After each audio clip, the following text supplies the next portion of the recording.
Good afternoon. I'd like to open the Monday, June 21st, 2021 Board of Commissioners meeting at 3 p.m. And as usual, we begin with our invocation. If you would like to join me, please bow your heads while we say prayer. Dear Heavenly Father, we have so many things that we are thankful for today. We ask your continued blessings on the task before us. Today we have the responsibility to set a budget for the upcoming year. Please give us the wisdom and insight on our deliberations today. May we set the example of leadership by putting our citizens and the needs of the county first, and that we may have and demonstrate the respect for all that we have to serve. May you guide us to act honestly and respectfully in all matters before us. Please give special protection to our military, law enforcement, EMS, and fire personnel as they protect us on a daily basis. Finally, dear Lord, grant us humility to always seek your will in all that we do and say. In thy name we pray. Amen. Stand for the pledge. Pledge allegiance to the flag of the United States of America and to the republic for which it stands, one nation, under God, indivisible, with liberty and justice for all.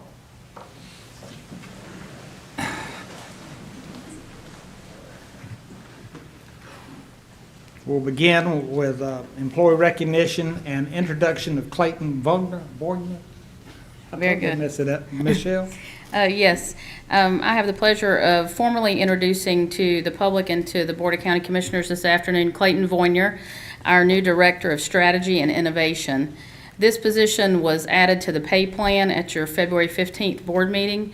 As most of you, I think, will recall, staff recommended and took the previous position of deputy clerk and reclassified that position to provide additional support for the county manager's office and the Board of Commissioners.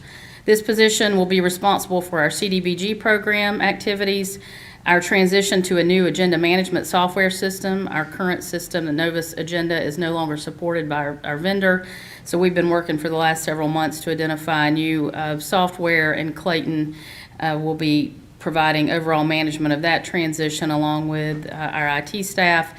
And he will also be working on our agenda management in terms of how we manage our agenda process with staff in the departments and the county manager's office and other special projects that are assigned. We had a great pool of candidates for this position and are happy that Clayton joined us on June 7th. He comes to us from Richland County, South Carolina, where he served as Director of Community Planning and Development. Prior to that, Clayton was with Mecklenburg County for over 13 years in positions in the county manager's office, social services, and the finance department. He has a bachelor's degree from the University of North Carolina, an MPA from UNC Greensboro, and an MBA from Pfeiffer University. And so we're glad to have Clayton with us. Clayton, you want to say just a couple words? Sure. I'll just thank you for that introduction, and thank you, Mr. Chair, Mr. Vice Chair, and members of the board. I'll just simply say that I'm excited about the opportunity to work here, working in and for Union County, and I look forward to working with you all and working with the management team. So thank you. Welcome, sir. Next, we have recognition for Lifesaver Award recipients. Patrick, if you're going to help us there, please. Sure. Thank you, Chairman. Today I have the honor of recognizing two of our employees, Susie Calkins and Kathy Farley, work in our Building Code Enforcement Department. We're here to recognize them today for something they did while delivering senior meals. Senior Meals is a program the county runs for homebound seniors that aren't able to get out of the house. Sometimes it's the only warm meal they get all week, and a lot of times these folks, it's the only human interaction they get all week with these volunteers that deliver meals. So Susie and Kathy were on a route on April 19th when they came to a house. They knocked on the door several times and no one came to the door. They knew this gentleman and knew that he is not one that would typically not be home, so they went above and beyond to try to make contact with with this gentleman. They could hear him faintly say inside the house that he had fallen. At that time, they called 911. Paramedics were able to get on scene, get into the house, and they found the gentleman on the floor. He had been there for 48 hours. He would not have made it much longer, and without the heroic efforts of Susie and Kathy, he might not be with us today. Susie and Kathy went above and beyond that day, and they go above and beyond almost every day they work for Union County. I know them well, and they do care about the county as a organization, but they also care about the citizens of this county. So it's my honor to recognize both of them. Kathy and Susie, if you all could come up. We have a certificate for the Lifesaver Award. The management team recognized these individuals earlier in the year, and we just wanted a chance that the Board of Commissioners could recognize them as well.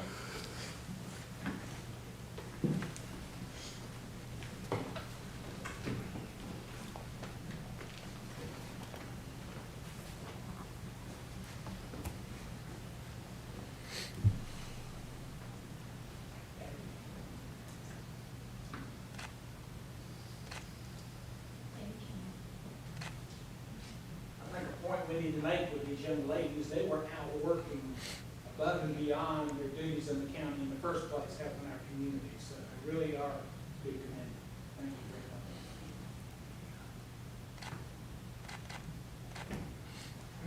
very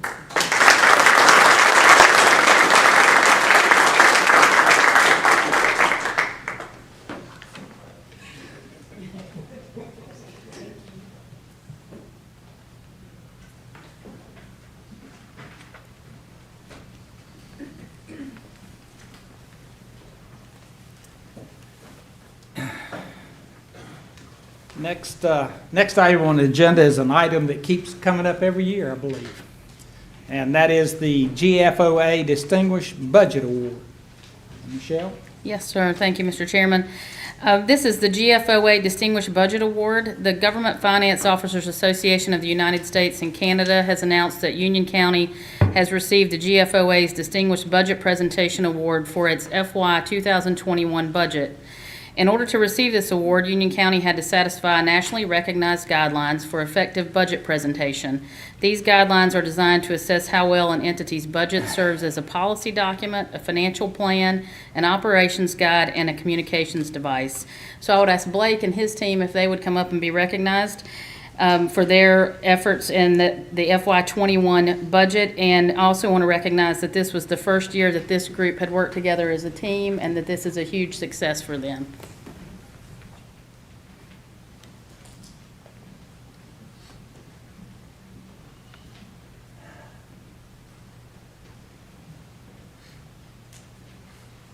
That's another year or so we're going to have to get a bigger plaque because the number of accomplishments continue to grow. Who wants to hold us his head over?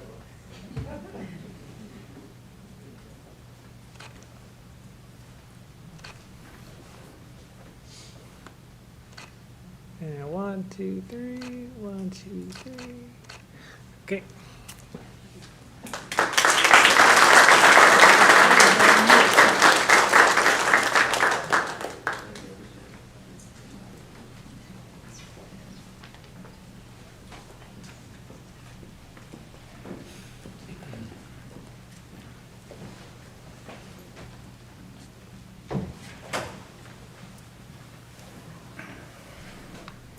We'll continue with our employee recognition with anniversary accomplishments.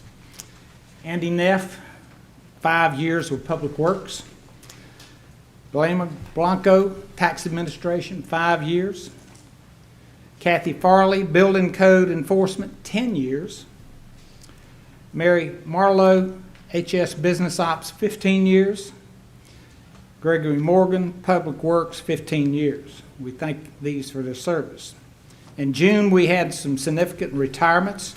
Earl Ford with Social Services with 5 years. We're going to miss Earl. Eva Robinson, Public Health, 12 years. Faye Graham, Social Services, 15 years. And Mark Medlin, Sheriff's Office, 26 years. We do appreciate y'all's dedication and time serving the citizens of Union County. Next item, we'll begin with our public hearings, an opportunity for hearing by claim Claimant regarding request for refund of excise tax paid to the Register of Deeds office. Matheson Law Firm has requested by letter on June 4th a refund in the amount of $76 for overpayment of excise tax that was paid when recording a general warranty deed on May 28, 2021. In Book 8119, pages 812 through 814, Instrument 25690, from WDK Properties LLC to Joe McGowan, separated. Matheson Law Firm reported $786 in excise tax on this document and should have been $710 in excise tax, leaving an overpayment of $76. I'll open the public hearing. No one has signed up. Is there anyone that wants to speak for this? And I'll close the public hearing. Item number 8, an opportunity for a hearing by claimant regarding request for refund of excise tax paid to the Register of Deeds office. Henkin and Pack PLLC has requested by letter on June 11, 2021, a refund in the amount of $898 for excise tax that was paid in the wrong county when recording North Carolina general warranty deed on June 10, 2021. In Book 8133, pages 132 through 134, Instrument 27659, from Weekly Homes LLC, doing business as David Weekly Homes LLC, a limited liability company, to Martha Nellie Barbeau, unmarried. Hankin and Pack PLLC filed the deed in the wrong county, therefore it should have been paid and recorded in Mecklenburg County. I'll open the public hearing, and we have no one signed up. Is there anyone that did want to speak for this? And I'll close the public hearing. Next, we have our informal comments. We have two individuals that wanted to speak. Our first will be David Allison. Hi, thank you. Please Commissioners, state where, what county I'm you David live in. Allison, and I live in Stallings. Okay. I'm here about a hellish intersection that is near my house. It's the corner of Potter Road and Pleasant Plain Road. It's a safety issue, it's an aesthetic issue, and it's a quality of life issue. I know you don't provide funding for this, but I'm just hoping that somehow you can give me some direction of how to persuade the Department of Transportation or anyone else who can help the people that live in this area. I'm just an old man without any power or any experience in this. I went out and bought a sign. My sign says fixpotterroad.com. And since then, I have accumulated, if I can make this roll, well, you can see that I have 500 signatures. I've also developed a strong presence on Facebook. But right now, I'm kind of like the dog that chased the car. If he catches the car, what's he going to do with it? Well, I've developed, I think, a pretty big hammer, but I don't know where the nail is. And I would like to bring some kind of influence and find a way to persuade the Department of Transportation or anybody else that can help provide some funds to correct this situation. If you've been through there, you know that intersection looks like it's been carpet bombed. The potholes are ridiculous. I think the only people that don't want it approved or improved are the front end people or body shops, because they get a lot of business through there. I have a neighbor who had a piece of rebar go through a tire. It's a terrible situation. And I just want to find out a way that we can get it fixed. It's just a grassroots effort. It's nothing special. I paid for all this. I bought the website. As you can see, I'm not too good with the computers and the internet. I'm just a guy. But I paid for the website. The webmaster told me I needed drone photography. I paid for the drone photography. All of this, I haven't asked anybody for anything, and I'm not looking for anything. This is it's not about fame or fortune. I just Well, let me put it like this, a little analogy. If I'm selling something and I know that this company has never bought from my company, I still need to go by and give them my business card, just in case they ever decide to buy something from me. And just in case you ever find funding, or if you have a way to influence or tell me how to persuade someone to release some funds. Last week, Stallings got a grant, I call it a grant, SIPTO from the Planning or Transportation Board, $2.1 million. And that will go towards the shortfall that Stallings started this in 2013. 8 years. 8 years of fits and starts. And they still have a budget shortfall, or a shortfall, is it a budget? But from the DOT. The DOT wants more money. And frankly, as a citizen, it just appears to me like the DOT is like a mafia don wanting tribute to protect us. It's a safety issue, and we need protection. So that's why I'm here, and that's all I got to say. Thanks for listening. Thank you, sir. Next, we received a letter. I spoke with Marcus McIntyre, which is a council person in the Indian Trail, and he was planning on coming today, but his work got in the way of that, and the clerk's going to read a document that he sent for us. Commissioners, I would like to preface my comments by stating that the comments below are mine and do not reflect the views of the town or town council of Indian Trail. I am writing to express my support for your upcoming budget for the new fiscal year. As a Union County resident, I appreciate the efforts in working to get the budget set and passed while balancing several needs of our residents and county.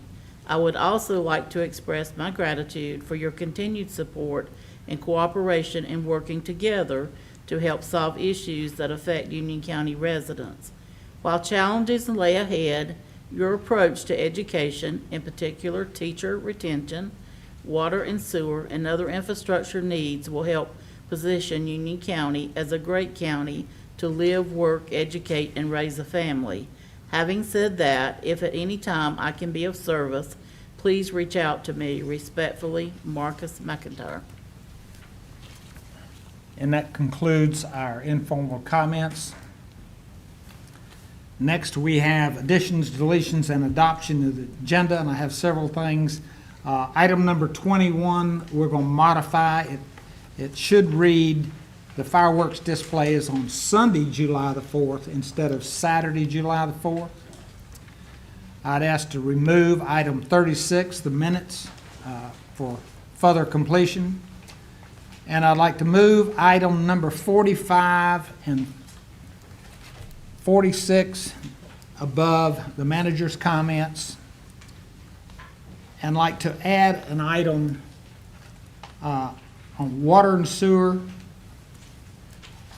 as item number 47. Any further additions or deletions?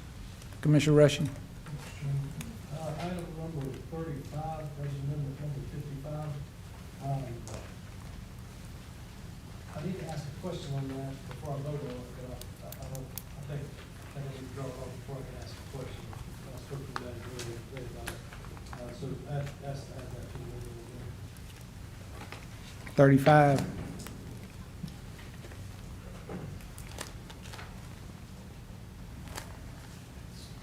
Budget Amendment 55, we'll move it to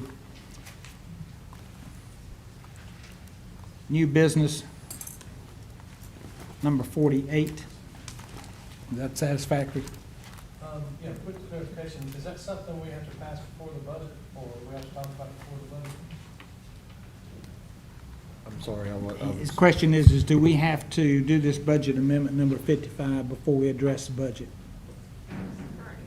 This is current year budget amendment, so it's not directly related to the action you would take on the FY22 budget. Okay, so it doesn't matter. Correct. Okay, so that'll be item 48.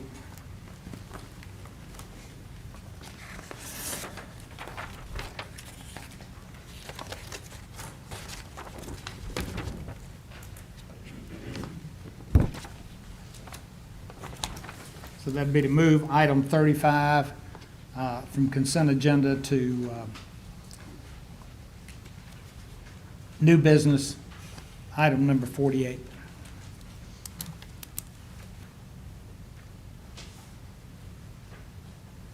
Okay? Any other?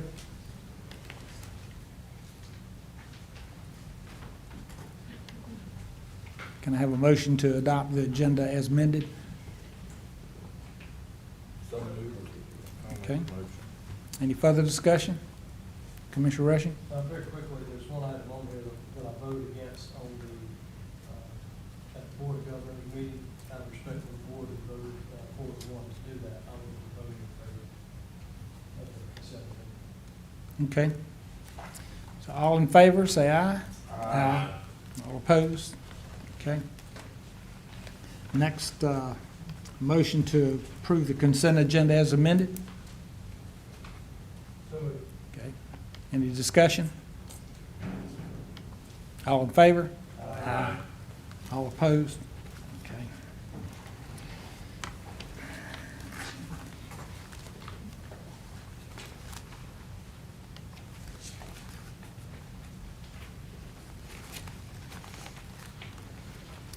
Next item will be item number 40, old business.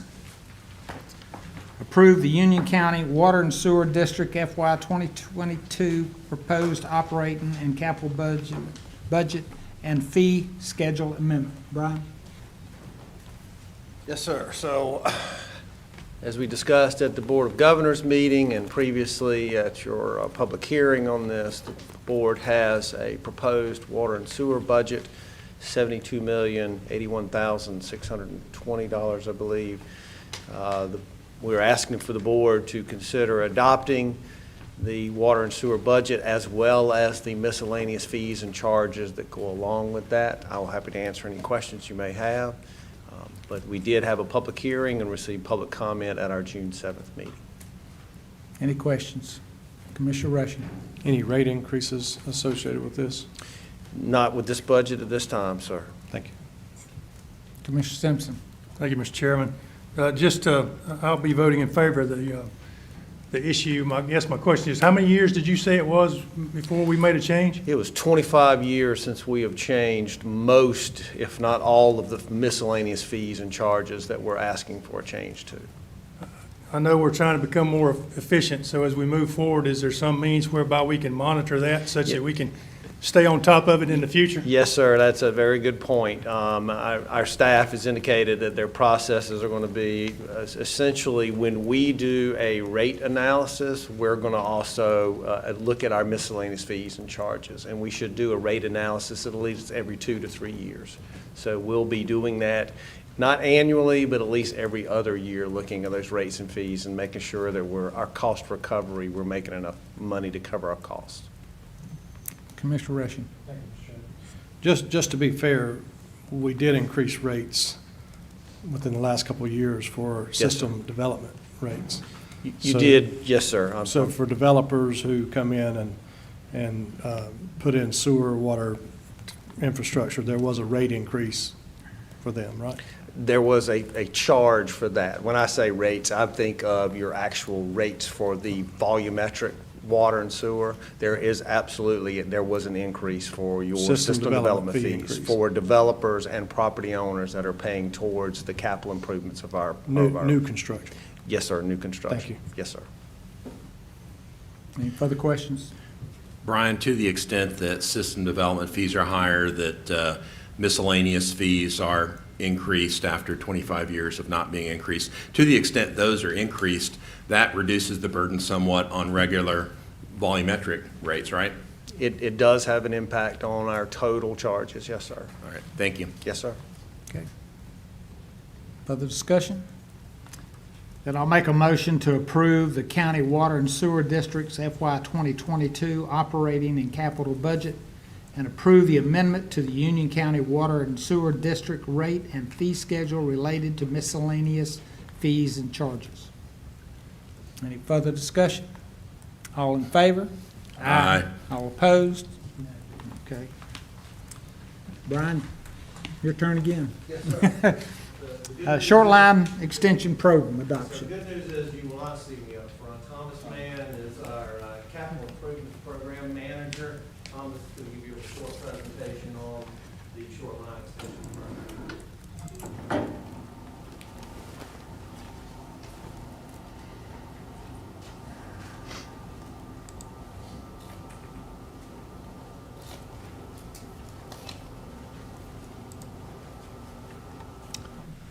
Good afternoon, Commissioners. Thank you for your time. Just wanted to come before you today to give you an update on where we stand with the short water line extension program and to request a couple of actions on your behalf as we move forward with the upcoming program that we're going to soon start accepting applications for. So just a few slides to run through. Please feel free, if you've got questions as I go along, to interrupt and ask. But the things we're going to be talking about is just give a general overview of the new program, when that's going to start and what that's going to look like. Discuss the proposed ranking criteria for the program for ranking projects as they apply. The cost share methodology, pertinent fees that would apply to applicants. As it relates to a couple of these items, there is an ordinance revision that we are proposing.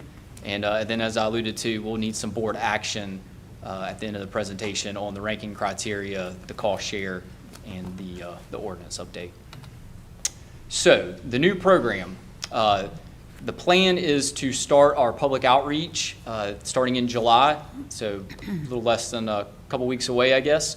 And our plan is to try to reach folks in different ways. Certainly we have a diverse community that are tied into information in different ways, whether it be through the radio, through social media, or even print media. So we'll be trying to hit it from all different angles to make sure folks know that this program is available to them if they would like to apply for county water. The open application period. So in the past, we've done a first come, first serve, only apply one day. With the new program, the goal is to have it available for a 60-day open application period starting August 1st. So that timeline will extend till September 30th, and folks can apply at any time during that time frame. And we won't take any action during that 60 days other than to accept applications, give folks guidance if they have questions about some of the information that's being requested on the application. Once the time period to submit applications ends, we'll take all that information in, all the different applications, and we will score the applicants based on a set of scoring criteria that I'll touch on here in just a minute, and basically rank each of the applicants based on their point total, with obviously the project having the highest point total being the number one priority project, and then on down the list depending on available funding for the program. We will note that there is a required applicant cost share. In the past, there had been other programs, whether it was the self-help program or the most recent program that we're wrapping up the backlog on, where the first 1,000 linear feet were at no cost to the applicant. And as I've noted here at the bottom, there is an annual allocation in the CIP budget for this program. And the key takeaway is because we ran into problems in the past with the backlog just continuing to grow, there will be no backlog going forward. So I can get in a little bit of what that means with the scoring of the projects on the next couple of slides. Current allocation this year will be $5 million? Yes, sir. Plus the money we've saved over the previous 2 years? Yes, sir, that's correct. So far for FY20, we've bid the last of those projects, and it'll be moving into construction in the near future. Right now, we're on target for using around $4 million of the $5 million that have been allocated. So it'll roll into FY21, which is currently in design, which also had $5 million allocated. Depending on where costs come in, certainly we've seen escalation in the construction industry, but depending on where costs come in there may be available funds. Assuming we don't use all of the $10 million that was allocated for 20 and 21, then that money would carry forward to FY22 and so on. And then there are future allocations. Not as much, I don't think we have $5 million. They're typically in the $1 to $2 million range, I think, starting in FY23 going forward. But that's a later. Yes, sir. That's for a later discussion. So, all right. Any other questions before I move on? So the scoring criteria and ranking. A lot of words on this slide. I'll try to kind of summarize them and go through what each of them means. Certainly, I know the board has wanted to make health and safety a point of emphasis, so we've tried to do that with the scoring criteria here. So we've got 3 categories that points can be awarded if there are some health and safety concerns with the well. So the first is if it's a major contaminant, and we're going to use, and this is a pretty industry-wide used standard, is the EPA drinking water standards. So you've got a primary drinking water standard, and you have a secondary drinking water standard. Primary is going to be for things that are of larger concern, arsenic, other heavy metals, that sort of thing that can severely contaminate a well and has serious health hazards. Secondary drinking water standards are typically have lesser health effects. They may be more aesthetic type things related to taste and odor. But within the health hazard category, once the well is tested, they can potentially gain points if they have a major contaminant and or a minor contaminant. So the maximum points they would get for that is 40 points. Along those same lines, water quantity is also an issue for some folks here in the county. And so there's potential there to get points towards their application if they're having problems with their well running dry. And we've used 2 gallons a minute as kind of a standard to use, that if the well yield is less than that, then they have some issues and risk of running out of water. So basically addressing health hazards and quantity is 60 points out of a total 100, so about 60% of the application is based on that. Then moving along to, we are a business, so we do have to take that into consideration as we're ranking projects. If 2 projects score the same on the health hazards, then we have to have something to differentiate them, to see which one should rank higher than the other. So a couple of the items that we've included are potential customers per mile. So if we have a request along a certain road, the potential customers per mile is not the total number of folks that have applied as part of that application. It's the total number of properties along the road, and that's both sides of the road that we're accounting for. And that just goes to show us kind of what our ultimate build out would be after we've installed the water line. If we've only got a handful of applicants, but there's an additional properties, then the water will be available for those folks to connect to in the future if they so wish. So we've got 15 points allocated for that. Cost per customer or cost per applicant, that is pretty self-explanatory that those are the actual applicants.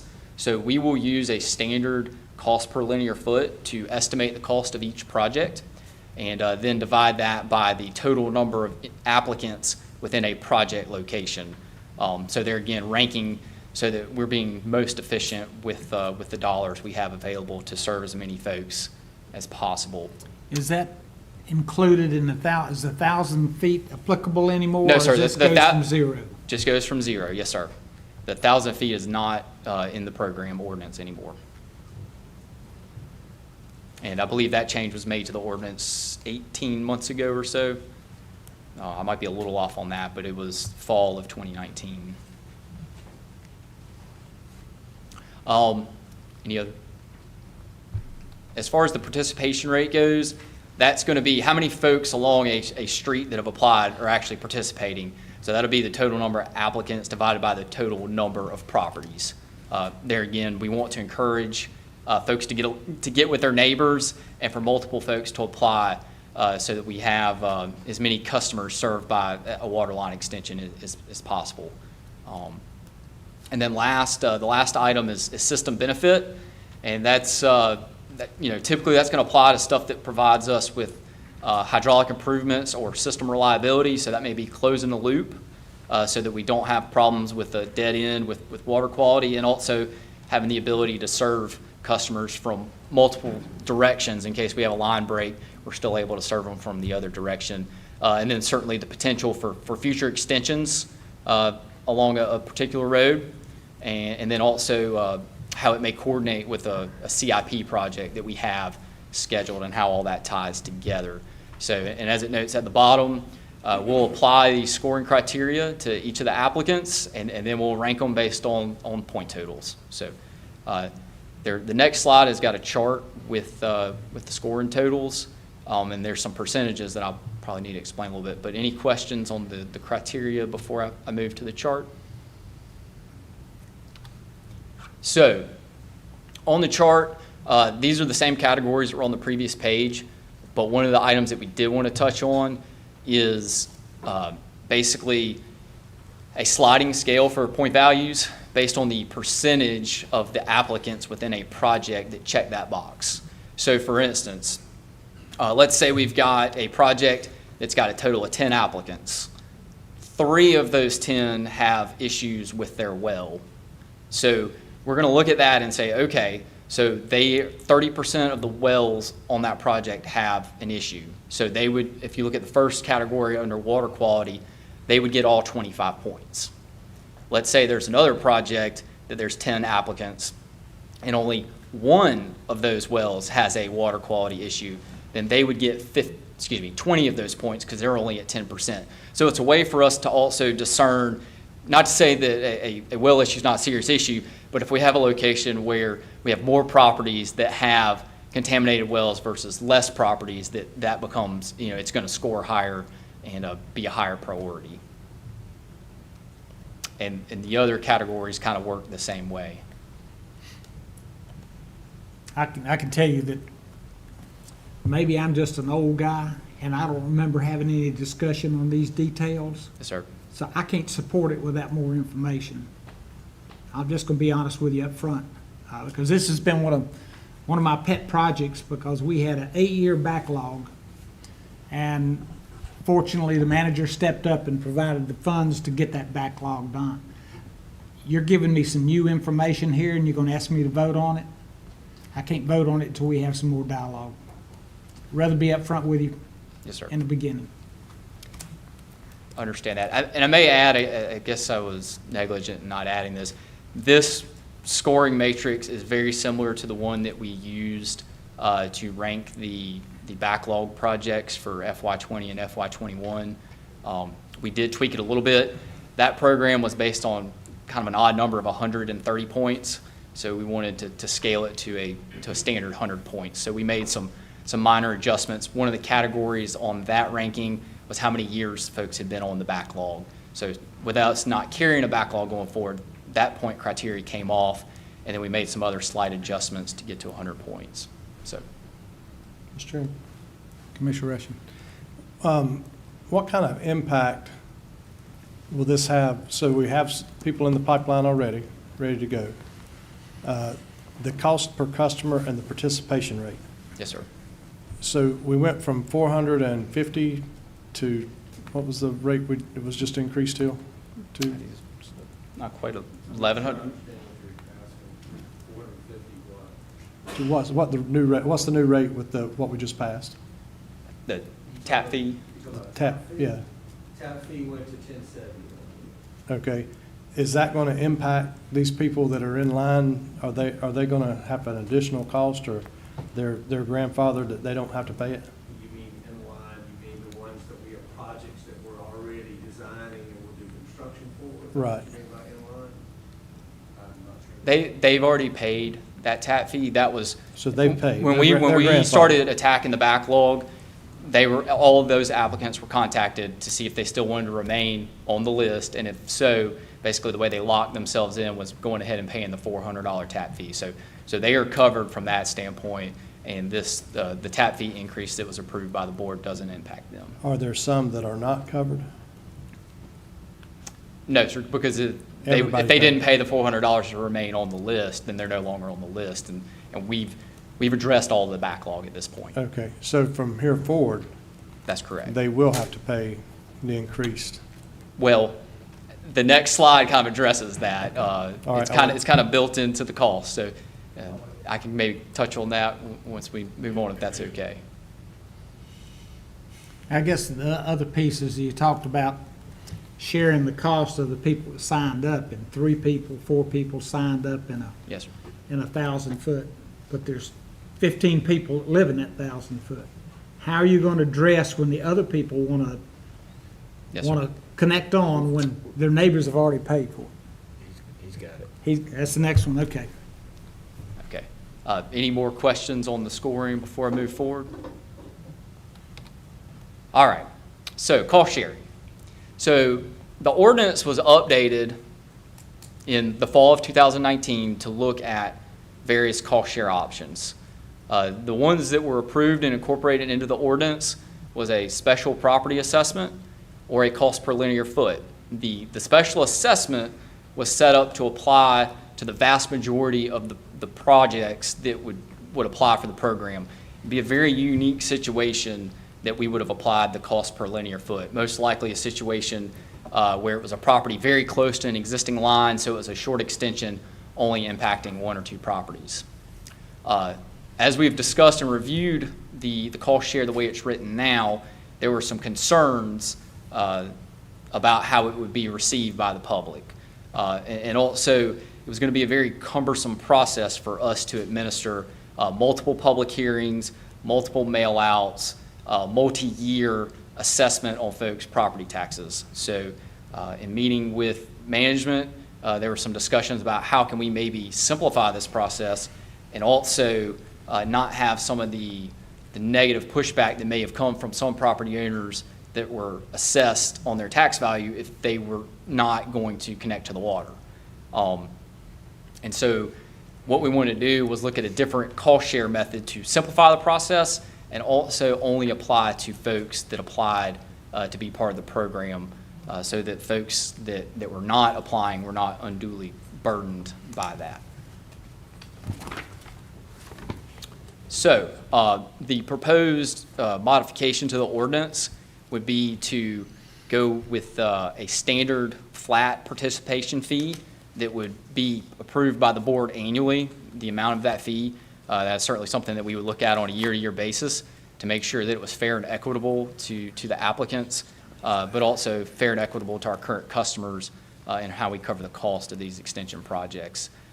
Based on the data that we looked at for FY19, FY20, which are projects that are either finished with construction or currently in construction, and then FY21, which is the last year of the backlog, we looked at some data, some cost estimates, some actual construction costs, and arrived at a number of $3,500 that seemed like an equitable amount to expect applicants to pay.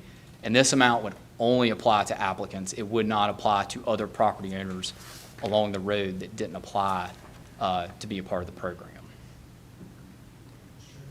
Yes, sir. So $3,500 includes what?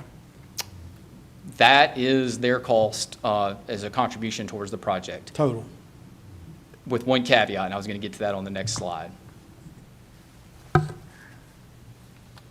So, with the applicants, they would pay the cost share flat fee, which is $3,500. They would pay the meter set fee, which currently is $185, but with the current vote, that fee would be increased, I believe, to $270, and then there's potential for future increases to that. And then if it were an individual lot that was going to be new construction, then also our system development fee would apply to that lot. So basically, for a property that did not include a system development fee, you'd be looking at the $3,500 up front, and then when construction is complete and they needed a meter set, then they would pay the current meter set fee. So if it were today, that would be $185. If it were when the new fees are going to be implemented, then it would be $270. And then certainly if it was new construction, then there would be the additional system development fee, which, correct me if I'm wrong, but I believe it's $3,200 currently for a 3/4 inch water service. Commissioner Rushing. So I have a house, existing home, and I pay $3,500 plus the meter fee, which is the new meter fee is $270. I don't pay $1,100 whatever dollars on the new fee. The system development fee, now that's only for new construction. That's correct. So unless I were building my home right now, I would not have to pay the $3,400 and the system development fee. You would not pay the system development fee, you would still have to pay the flat fee, obviously, the $3,500, and you'd have to pay the meter set fee development fee if you already have a pre-existing home on the project. Right, but if I'm building a new home and there are applicants on my road and I want to join in on this, I have to pay $3,400 extra? 32, I believe is the, yes, sir. No, plus, I'm not paying $7,000 on it. Yes, Yes, you would, yes, sir. approximately. If it's new construction, you would have to pay the additional system development fee. So a parent gives their child an acre of land and they've gone into this, that child was never an applicant unless they do apply. Correct. What do they pay? When they're ready to come on, they're gonna pay, you're talking about in the future. You see future connections, they pay the tap fee, the meter fee, and the system development. Okay, so they don't pay the cost share fee. Correct. Now, a neighbor, like somebody asked earlier, a neighbor wants to join on, that wasn't an applicant. They pay, They're gonna have the future connection fee as well. so they don't have to pay the $3,500. Meter fee and system development fee. I think I'm gonna join Commissioner Helms and say I'd like more information. Is this, Matter of fact, I'd like to make a motion that we defer this until after we've been able to get full knowledge and have dialogue with staff on what's, because this is, I'm blindsided, to be honest with you. So I'll make a motion that we defer that until mid-July. And between now and then, we can have some 201s, plus I think one of our later things, Stoney, is about a meeting with water and sewer anyway. That'll give us an opportunity. Yes, sir. Just want to, and again, we certainly understand what we would ask if the board were to defer this, is that we would actually defer the time that applications be accepted, because we need to know the parameters that we're telling applicants. So if the board wishes to understand it better, we would ask that we would defer the program to start after we've gotten the board comfortable with these parameters. I think that's reasonable. Well, do we have to do that, though? I mean, can we not accept applications? I would be hesitant to accept applications when I can't tell the people exactly what they're responsible for. Well, today was the first day I heard August 1st versus July 1st. That's true. Did we say August 1st? I thought it was July 1st. Well, It Oh, was we're doing, that's right, we're doing a campaign rollout because the board had not adopted the parameters yet. So you're correct. We just didn't have the parameters at this point in time. All right. I think that's reasonable. Any further discussion? just with Commissioner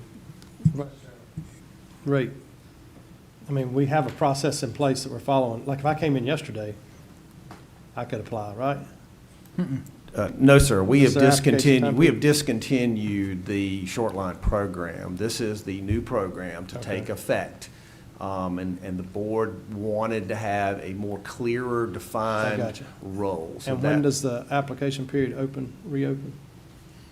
for the There new- is no current application period. It's only when the new program is formally Right. adopted. When was it planned to open? It was planned to open in July. Okay. Yes, sir. With signups not until August is what I'm. That is correct, because, again, we didn't have the approved parameters, and we need to advertise it so people know what they're asking for. And not to be snarky, but we have no backlog because we won't let nobody apply. So, you know, I just think there's been a lot of new stuff thrown at us here today that I wasn't aware of. So I will support waiving. Okay, we have a motion. Any further discussions? All in favor of the motion to delay? Aye. Okay.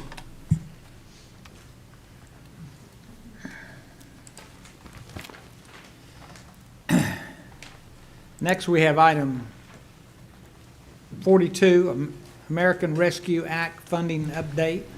I think Michelle's going to help us on that. Yes, sir. Thank you, Mr. Chairman. I want to provide the board with an overview of what I've been working on and plan to do in regards to our $46.6 million in funds that we have been awarded in the American Rescue Act.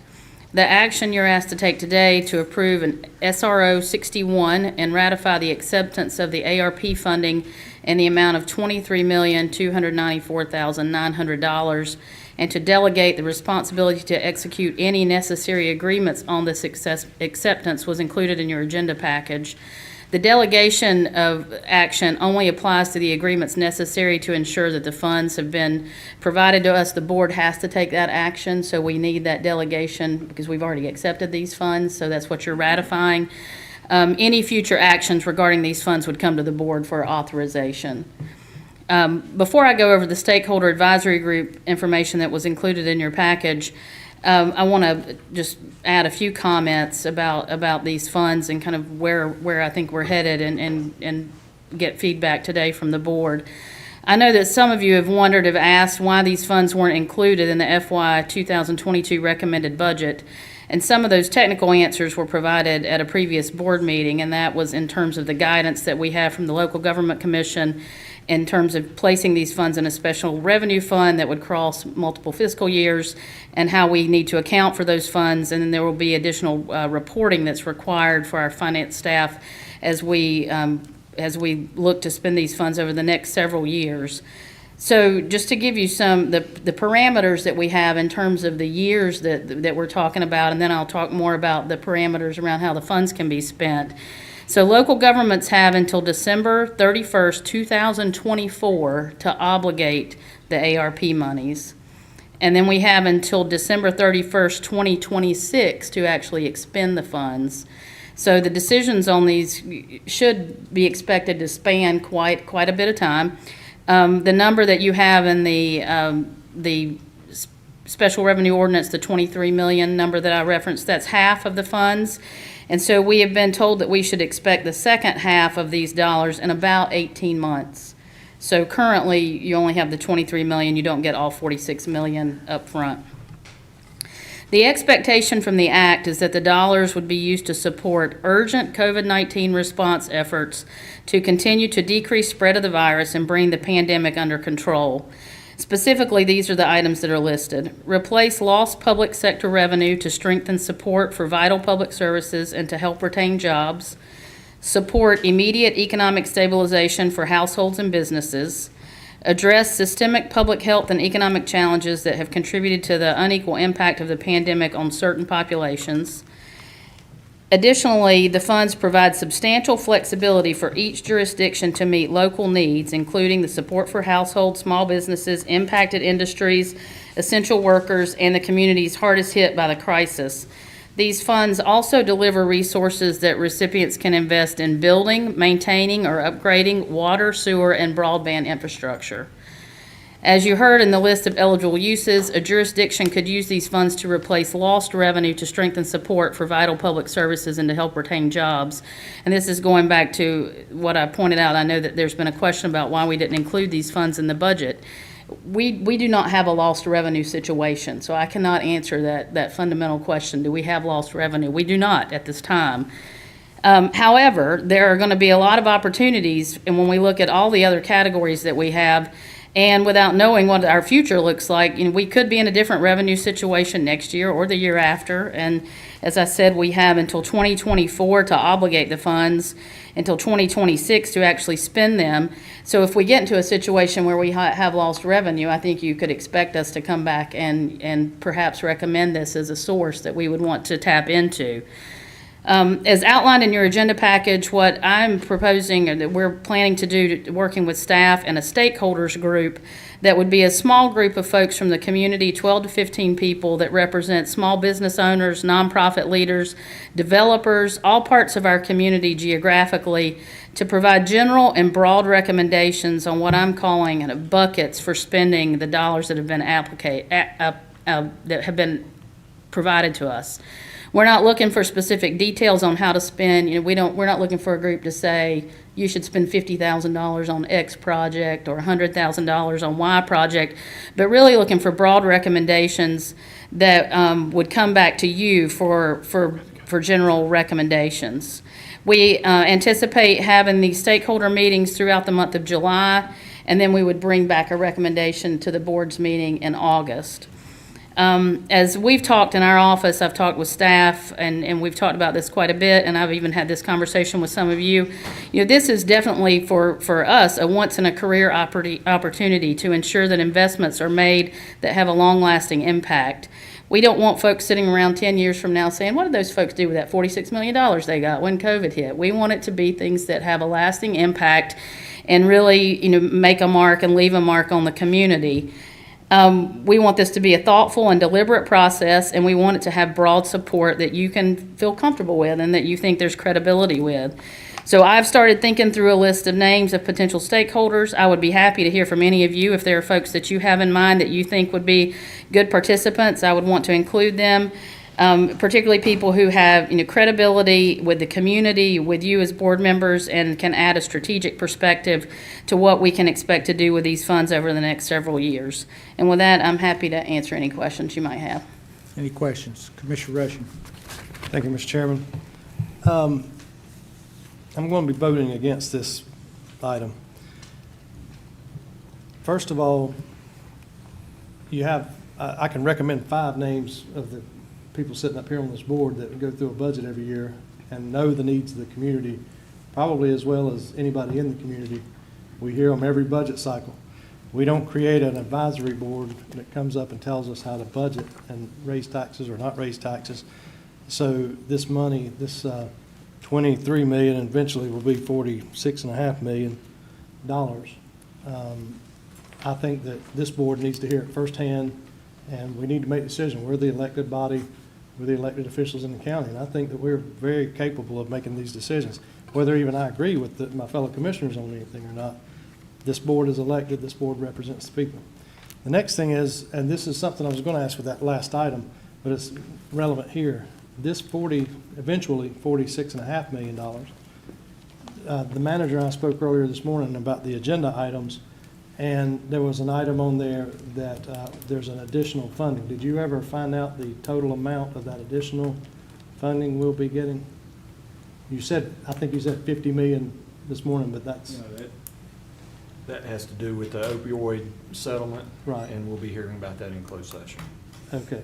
So there's... It's much less than that. But there is a potential for a higher number coming in for something else, right? It's from some very specific, narrow funding reasons.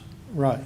Which, again, back to the concern, and this is what we asked at the last meeting, I believe, was, you know, are there strings attached to this money that we have to do certain things that might be contrary to the citizens of this county's beliefs? And is there any strings attached to this $46.5 million that we should be concerned about? No, sir, not any that I'm aware of. Now, again, this, you know, everything, this is very dynamic. I think as I've just been sitting here, we got an update for a meeting tomorrow or Wednesday with NACO where they're going to go over the reporting requirements. But in terms of any strings on how we can say, it's very broad, very broad. And I want to be clear, too, that this board is going to make all the decisions on how the funds are spent. We're just looking to get feedback from the community to make sure that we are leveraging the dollars. I've had phone calls from town managers wanting to, I think all of you know that the towns all receive their own individual allocations. Some of them are quite substantial from a town perspective, wanting to talk about how we could perhaps leverage those, how they could bring those ideas forward. So I think that, again, there's just some opportunity here. I respect Commissioner Rushing's opinion. I think there's some opportunity here to be very deliberate. And again, you've got a very long runway to look at how these dollars are going to be spent. And so the board would be expected to make all those decisions going forward. And again, that's why I feel us hearing it firsthand, getting the information firsthand, not funneled through a group, would be the best way to handle this. And it's, you know, we start putting developers on a board to make a $46 million decision, we'll get criticized for that. If we put other organizations on there, you know, they'll pay, well, you're for the special interest. Again, we're accountable to the citizens of this county, and we make the budget decisions. Unless we're going to start making blue ribbon committees for budgets, I don't see why we can't hear where this $46 million should go. We talked, you know, one of the things is water and sewer infrastructure. The effect that arsenic has on COVID. There are some concerns that we've heard where people with arsenic in their wells may be more susceptible to diseases like COVID. that might be something we need to discuss rather than, again, a committee of people trying to decide where all this money should go. So, again, not being insulting to you, I promise you I appreciate all the work you do on this. But we're going to have to make those ultimate decisions. I would like to hear all the information. And I'll say thank you very much for providing this. My understanding, I wouldn't call it strings, but there are requirements where we can and cannot use these funds, is my understanding.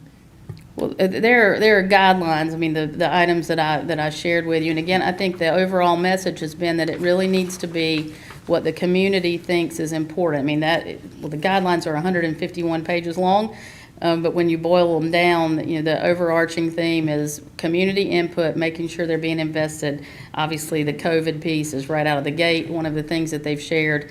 I would expect that you would hear probably an expectation that we might want to spend in multiple buckets over the course of the next 3 years.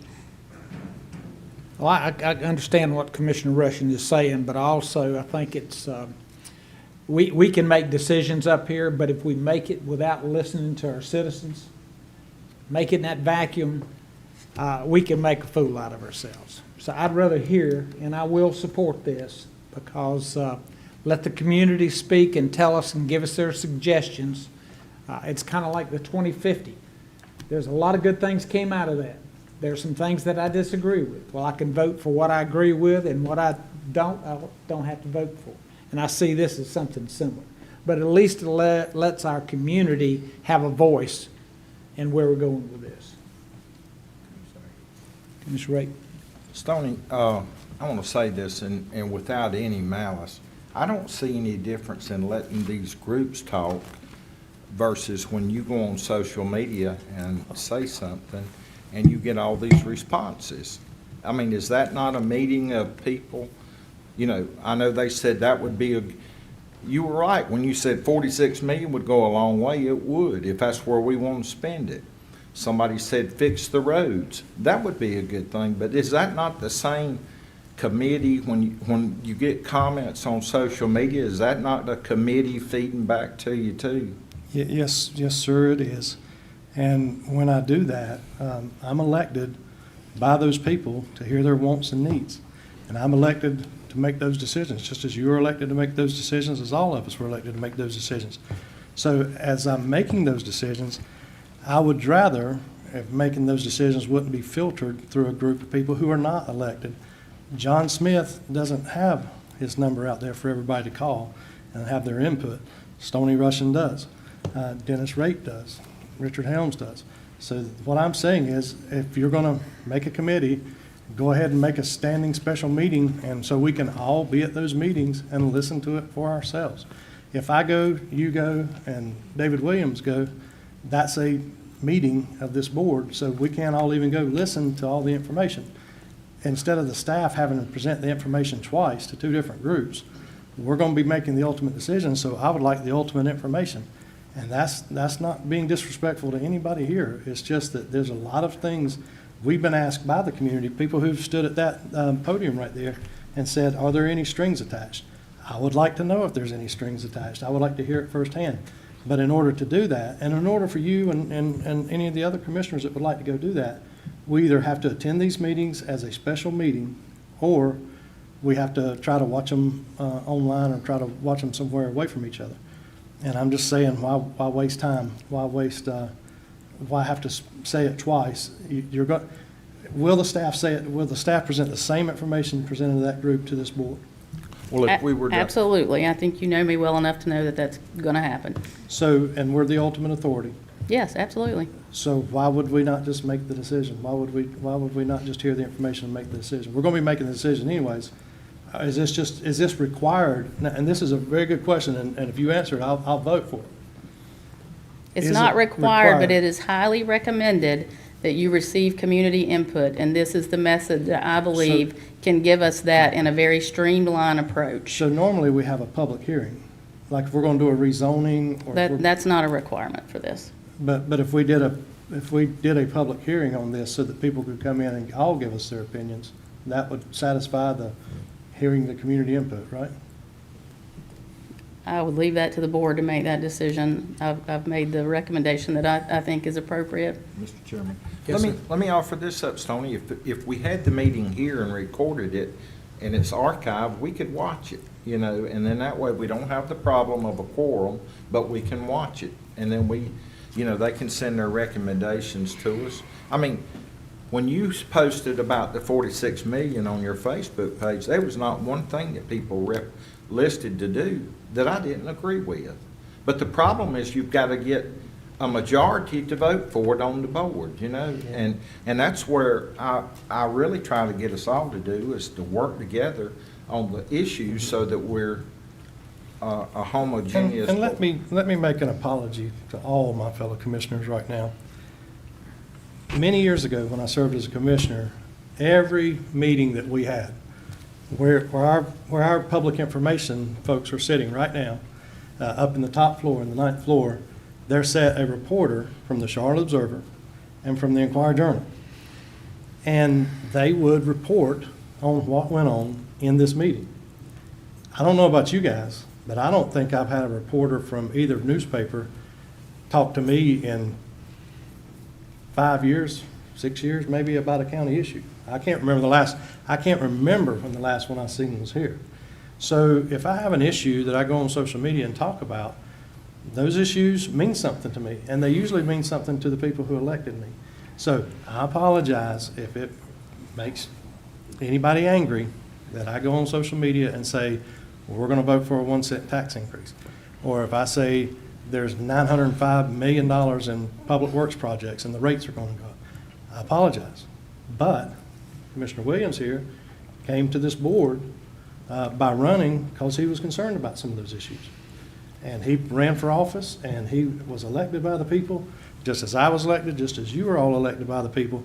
So I apologize for the social media stuff, but the newspapers won't do it. And again, no insult to our information people. Sometimes you don't speak for me. You know, mask up or backs up. I didn't like that, and that came from the health department. So there's some things that I don't agree with always, but that's me. And I speak for myself. I don't speak for the board. I speak for myself. The formula Commissioner Helms, or Chairman Helms, had a problem with, saying it was my opinion about the revenue neutral. That is a state formula. That's not my opinion. That's a state formula given to us by the state that our staff, they go by that formula to come up with those revenue neutral numbers. So again, forget about the social media. We're here voting tonight, and if the people want us to do something, they can come to that lectern in front of God and everybody and have their say and say, I believe that this should go to water. I believe this should go to sewer. I believe this should go to whatever. But again, it's a more public, transparent process than having a group that meets 3 times and then we come and have to hear the same information, or we hear different information. And that's just my opinion on it. And again, I've thrown out there how I'm voting. Y'all can make the motion and vote for it to do it. I just think we should make the decision. We are going to make the decision, so I think we should hear all the information. Is it fair to assume that, like the 2050 committee, this committee is not going to meet one time and come up with a recommendation? They'll do some study. All right, it actually is outlined, there are 3 meetings. Again, we want to streamline it, so we're going to try to do it as rapidly as possible so that we can get back to the board, because I know that folks want to know how we're going to use those dollars. They're going to go through all the things that are here, be informed. Again, all of this, I'm happy, I will share with the board. There's nothing here. I can send you all the pages of the guidance that has been provided for anybody to share in. I welcome that. If a public hearing is something that folks want, we can, obviously we can have one of those at every board meeting this group has. Again, I think that this is a streamlined approach to get you feedback as quickly as possible so that you can start to ask your own questions that might take us some time to get to what the final destination is for these funds. Mr. Chairman, Yes. I have a question. I'm sorry, sir. Go ahead, Jerry. I need clarification because as I read it, it says to approve SRO 61 and ratify the acceptance of the funding in the amount of $23 million and delegate the responsibility to execute the agreements to the county manager. I don't see where it says approve a stakeholder committee or anything to that nature. You're correct. You're correct. This would be a staff-led group, so we weren't seeking board authorization for that piece in particular. So if I vote in favor of the motion, I'm simply voting to say we're going to take the 23 million and execute the agreements through the county manager's Yes, sir. office. Is that not correct? Correct. Thank you Correct. very much. Can we take that as a motion, Commissioner Simpson? Certainly. Okay. We have a motion on the floor to accept ARP funding amount of $23,294,900 and delegate responsibility to execute any necessary agreements on behalf of the Board of Commissioners to the county manager. Any further discussion? Commissioner Rushing. And so we're accepting the money and we're delegating to you to determine if it should go to a committee. No, Like, sir. you're shaking your head no. No, sir. As I mentioned in my opening comments, the delegation is simply for the paperwork that had to be done for us to actually receive the money. There are things that the manager has to sign off on to ensure that the funds come to us, and so the next tranche that will come, that's all that delegation is. You're not delegating any authority to make any decision about how this money is spent at this Or the point. creation of a committee. Nor the creation of the committee. Okay, That was thank you. the staff. Thank you.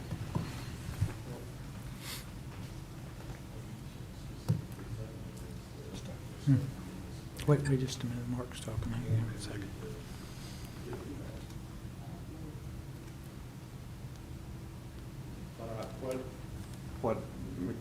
For clarification, Commissioner Rushing, what I just heard was that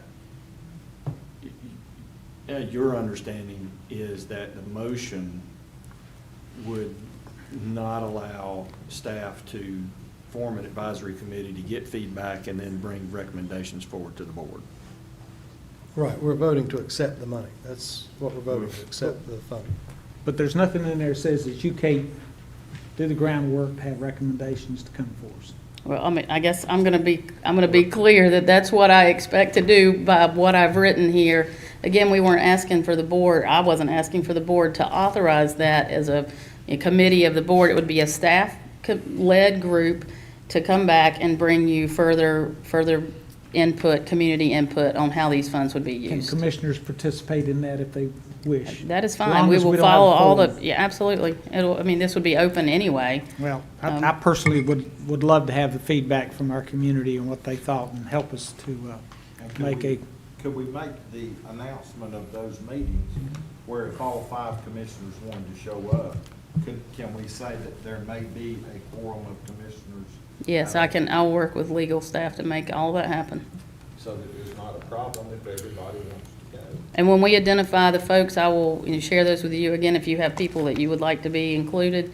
But we'll share that in the schedule, and you're more than welcome to attend. And bear in mind, like I said, everybody that responded to your post, they had good points. I thought, that makes sense.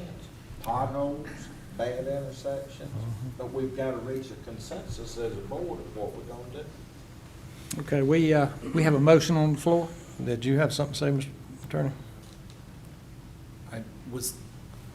I was nodding, but Commissioner Rape's question about whether you can notice those meetings in such a way that would allow the board to attend, I'm sure we can find a way to do that if that becomes necessary. Okay. If there's no further discussion, all in favor? Aye. All opposed?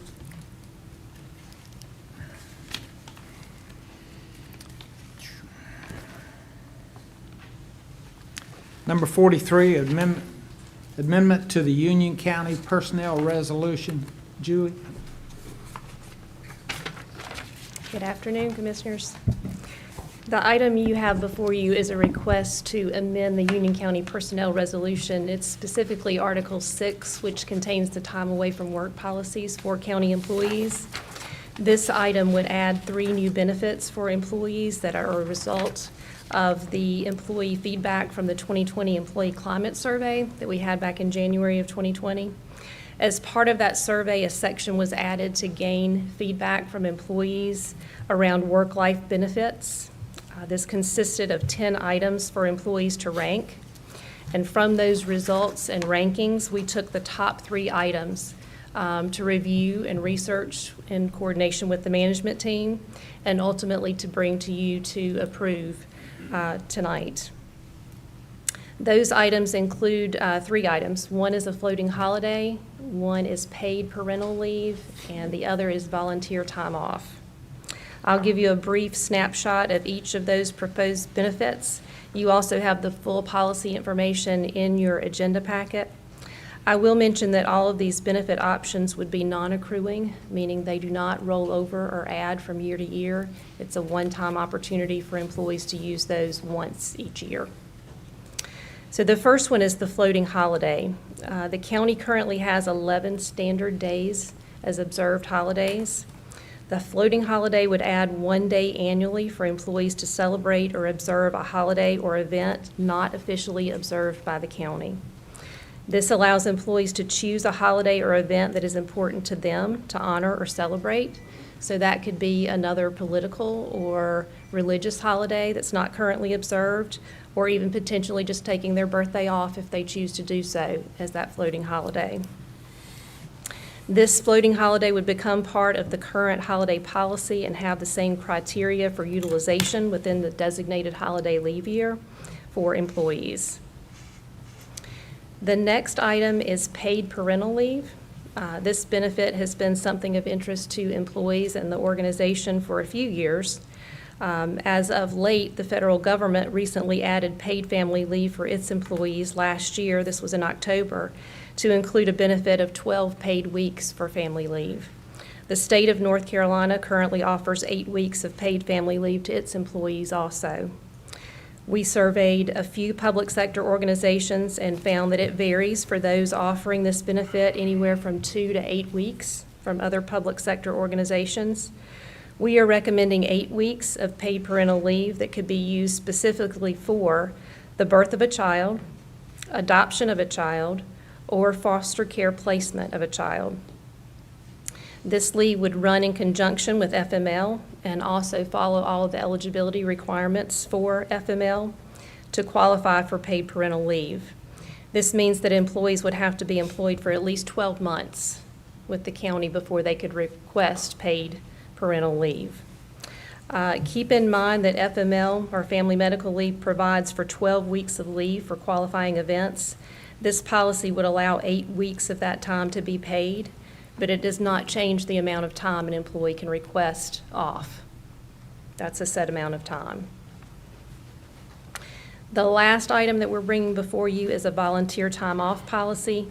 We have employees that currently engage in volunteer opportunities through United Way, the Christmas bureaus, senior meal delivery, and this benefit is intended to continue to foster community engagement from our employees to the population that they serve. The volunteer time off would allow employees 16 hours of paid time to volunteer each year with various organizations. This could be other county departments like the library or Parks and Rec or Community Support and Outreach, which currently have volunteer opportunities. It could be volunteering with a nonprofit community partner organization of the county or with a school, and that could be public school, private, or a charter school. This would be available to employees each year, but again, would not carry forward or roll over from year to year. So the maximum allotment is 16 hours per year. These recommended benefit enhancements further support the organization's initiative to invest in employees and our community, and these items would be incorporated into the current benefit package for employees if approved by the board. And I'm happy to answer any questions if I can regarding these 3 new benefits. Julie, did we have maternity leave a couple of weeks before this? I mean, do we have a current policy right now that gives several weeks, or? We have family medical leave that Okay. employees can apply for if it's a maternity leave. Oh, okay. But that is a federal act, which is unpaid leave for 12 weeks. So this supplements that basically to run concurrently to offer 8 weeks of that to actually be paid. That's significant. Mr. Chairman. Commissioner Reschke? Financial impact, NA, does that stand for not available? These are indirect costs, obviously, because you're already paying for employees for their full salary for the year. So really your indirect costs are related to productivity when they're off the job. So we have employees that we can do without for 12 weeks and pay them? Well, you do today because some cover it with their sick leave or vacation. So some are taking that leave currently and still being paid using their accrued leave. So a holiday and adding a holiday, will we be adding a holiday, the floating holiday? Yes. We did this, we took the floating holiday away back in 2004, maybe 5, somewhere in that time period. And at a cost, when we did that, of about $300,000, $300,000 for that holiday, adding that holiday, and taking away the floating holiday. No cost to adding a holiday? Well, you're already approving your folks for their full time to work 2,080 hours in a year for the salary, whether they're taking it or not. So if you want just an average cost for what it costs for a day off for county employees, that would be about $275,000 Okay. if everyone takes that floating holiday. And then the volunteer time off is another paid annual leave, so that's I think there's a cost to it, and I see NA. I think there's a cost to it. And next year when we're doing the budget, and there's a tax increase proposed, and said, oh, we didn't think about that when we approved all this, so I'm not going to vote to approve it. There's also a man alive today because Susie and the other lady, Kathy, was doing some volunteer stuff and heard him holler. Yeah. So I can tell you personally, being an IBM retiree, the optional holiday was very effective.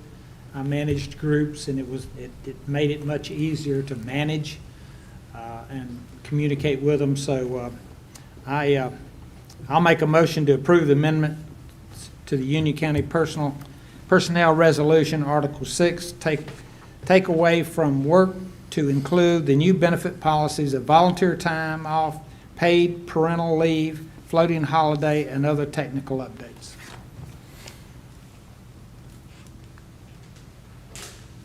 Any further discussion? Commissioner Simpson. I'm a little bit like Commissioner Rushing, because I'm old school. All I know to do is work. But we live in a different environment today. People have different expectations, especially after this COVID thing in terms of working from home, dynamic changes in the workforce. People have different expectations, so I'll be voting in favor of the motion. All right. Mr. Chairman. Commissioner Williams. Thank you. I'm going to be voting against the motion.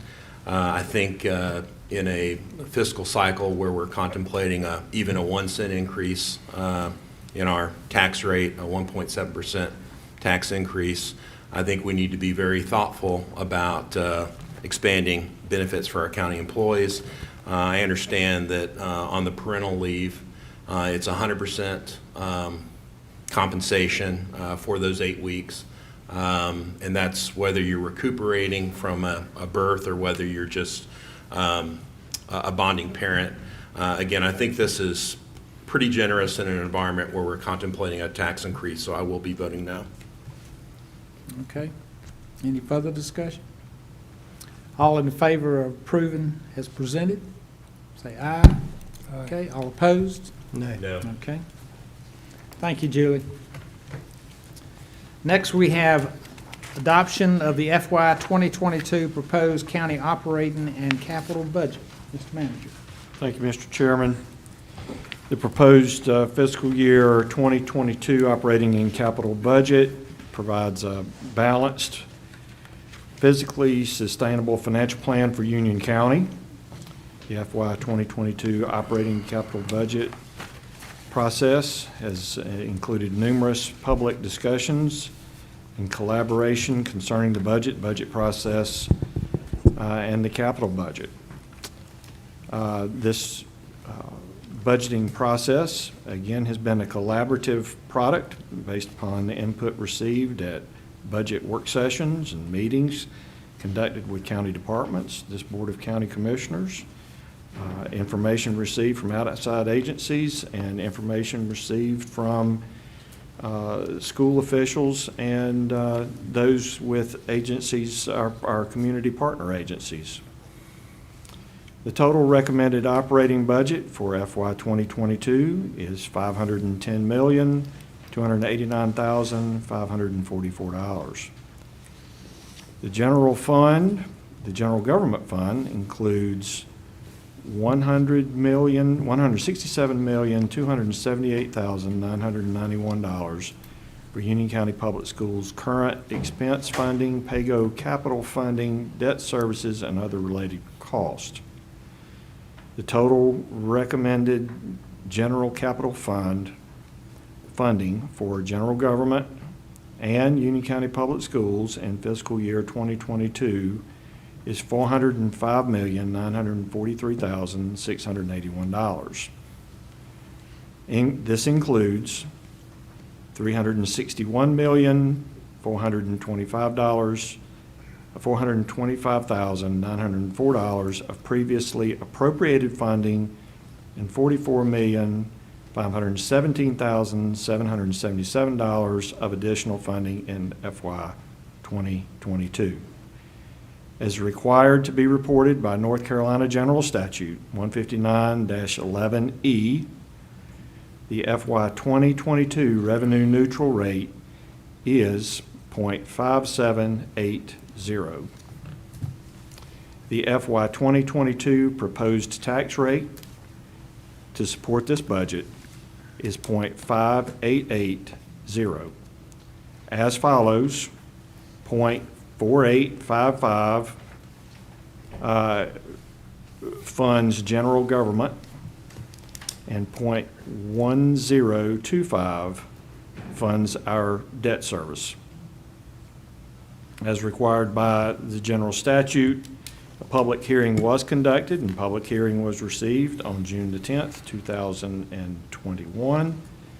The Human Resource Division has completed an assessment and an update of the pay and classification plan and is presented for approval as part of the FY 2022 operating and capital budget ordinance. At this time, Mr. Chairman, I recommend and ask for approval of the FY 2022 operating and capital budget ordinance and the associated tax rates and fees. Thank you, Mr. Manager. And with the information we have received over the last month, presentations and everything, I move that we adopt the FY 2022 operating and capital budget ordinance and the associated tax rates and fees. Any discussion? Commissioner Rushing. Thank you, Mr. Chairman. I'll be voting against the motion. Not only are we looking at a 1 penny over revenue neutral increase, we're also looking at Unionville has 3 pennies over for their fire funding on a district that we created. We've heard recently that the city of Monroe, because they went to revenue neutral, saved the county approximately $400,000 in sales tax revenue. And there's one job that we have of this above all others, and that is to set this budget. And I just think that this board, we could have done a better job of eliminating this need for an increase over revenue neutral. So I'm willing to sit here as long as you are and go through this budget, but if I'm outvoted, then it is not as bad as what some of our municipalities have done by keeping their same rate and then claiming that they're not raising taxes. So at least this board has seen the fit to lower the rate to near revenue neutral. And thank you, Mr. Chairman. Okay, Commissioner Rape. Stoney, I certainly sympathize with what you're saying, but I would ask that you look at all we have accomplished in this last cycle since you and me and Jerry went on the board. We have learned how to talk civilly between the school board and the county, and we are making progress. As a teacher, I saw good teachers leave to go to Mecklenburg because they pay $6,000 to $8,000 more on supplement, and they could go up there for 2 years and drastically change their retirement. I see Johnny Blythe in the back, and I know he told me one thing about fire. He said, we don't buy for what we think we're going, well, he said, we buy for what could happen. And I got to thinking about that, and it really opened my eyes. When I was elected, Sheriff Kathy told me, he said, your number one priority is public safety and health. And that really, I hadn't never thought about it like that. But we're a blessed county. And I actually asked Van Harrell to pull up a bunch of the larger property owners in Union County, and their tax rates are actually going down. And what was interesting, he said not a one of them asked to appeal the new valuations.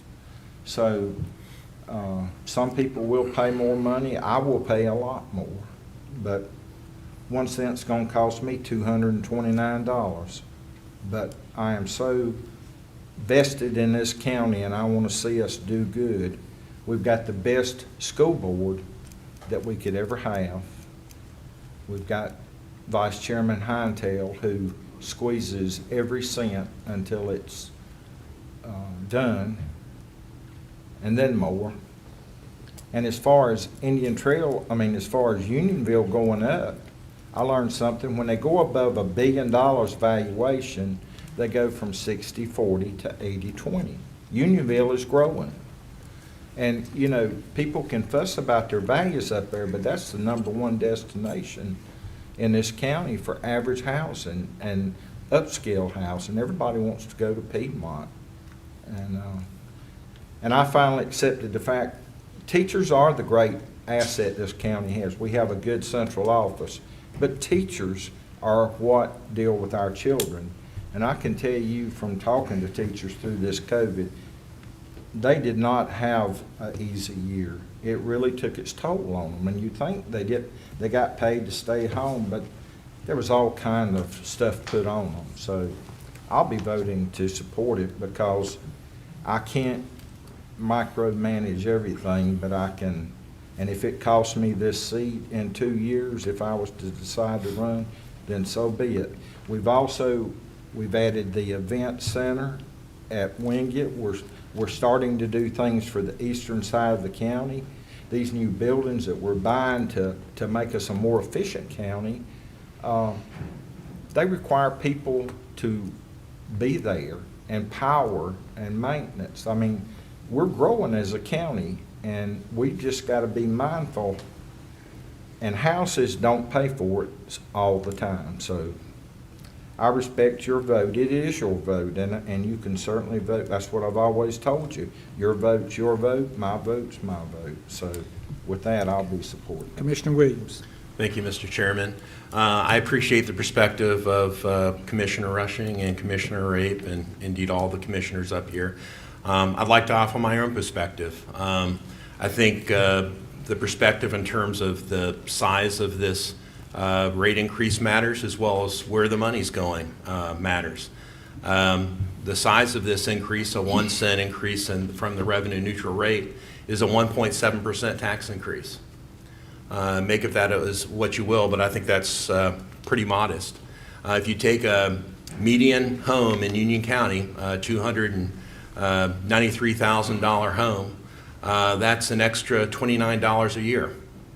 Does that median average family have a vehicle? Probably. Do they have 2 vehicles? Probably.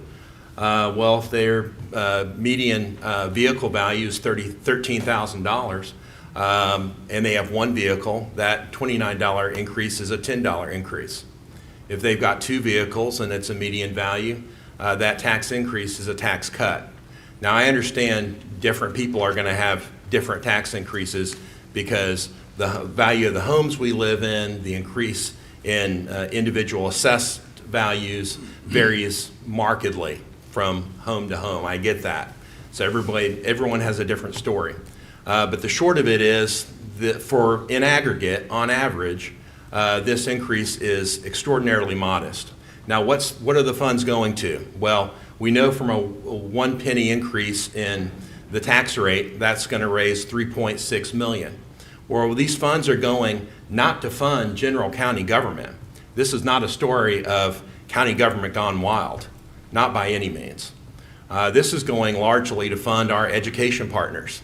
And I can tell you just from the short tenure I've had, 6 months plus now, that I'm impressed as all get out by the admirable job that our school board and school staff have done in stretching our education dollars. Hats off to you. They have maintained a top 3 school ranking in the state out of 116 town and county school districts, and they've done it by stretching their dollars.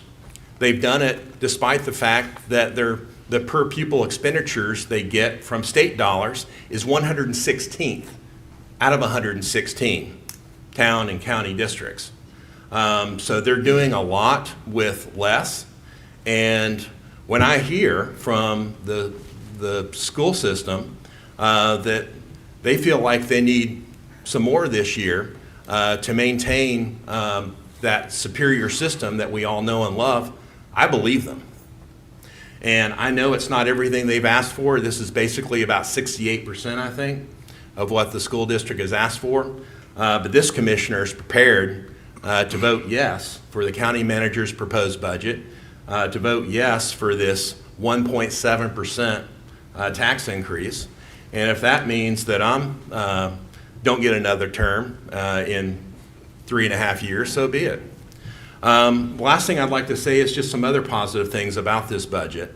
I feel like the county managers put forward a good budget.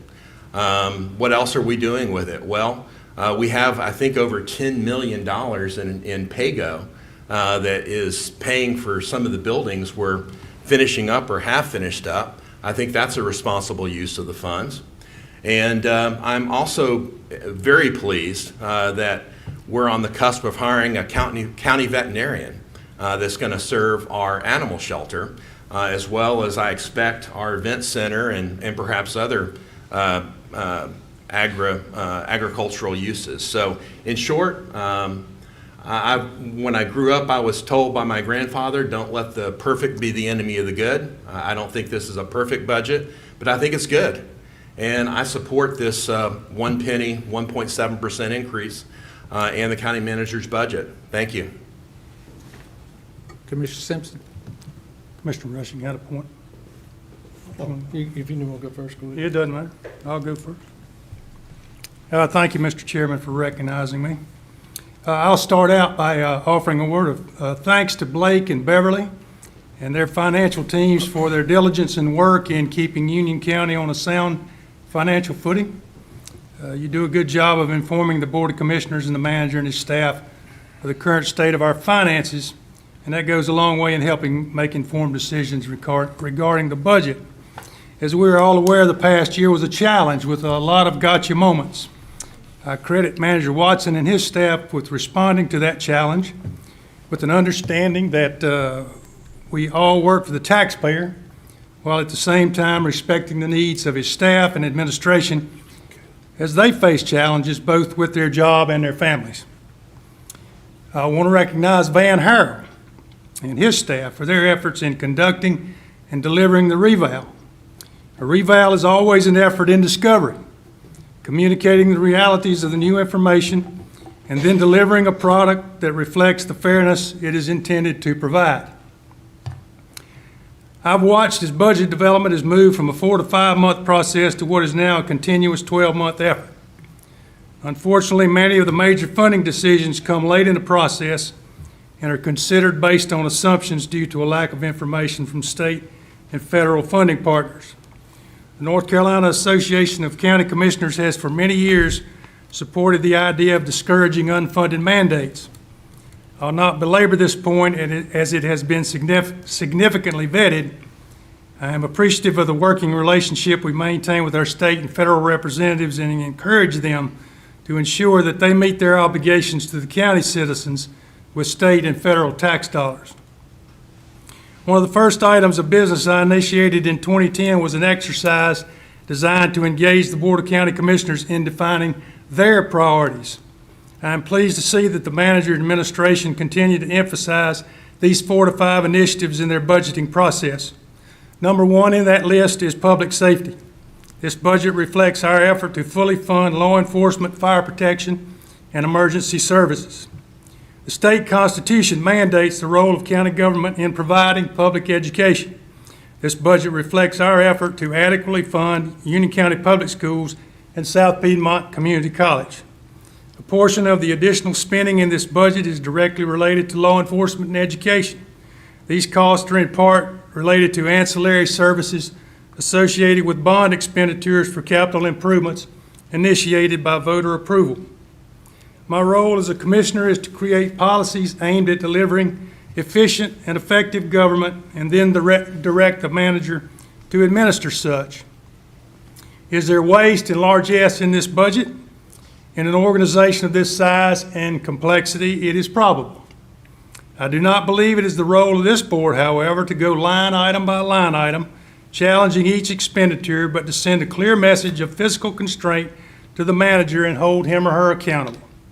In the face of looming revow, we encourage the management team to work towards a revenue-neutral budget. I believe that the manager accepted that advice and worked diligently despite the challenges and uncertainties experienced the past fiscal year to deliver a budget aimed at efficient and effective delivery of government services. In just a few weeks, staff and administration will begin the process of developing a budget for fiscal year 2023. If it is the desire of this board to deliver a tax cut, I suggest we provide that direction early in the process.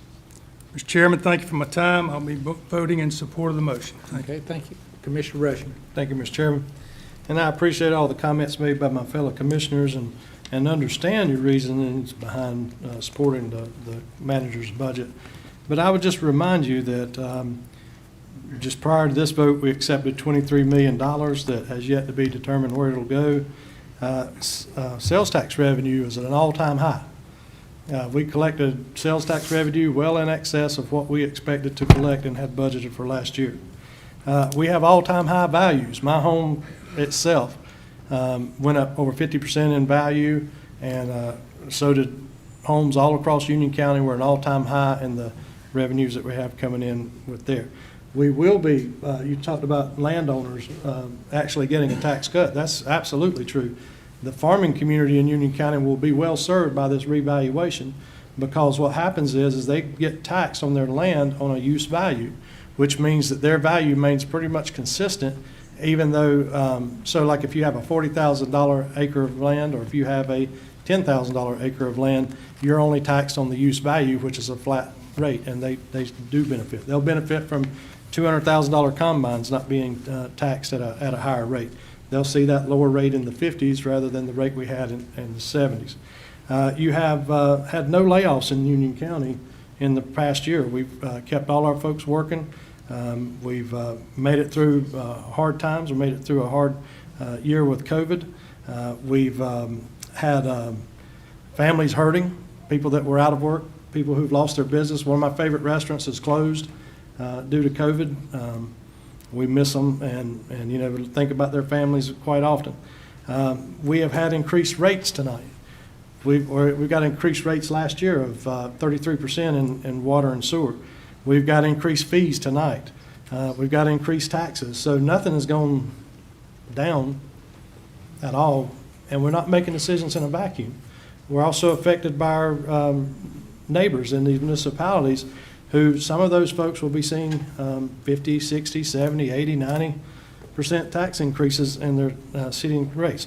That's not our fault, but it's still going to affect the families that we vote for.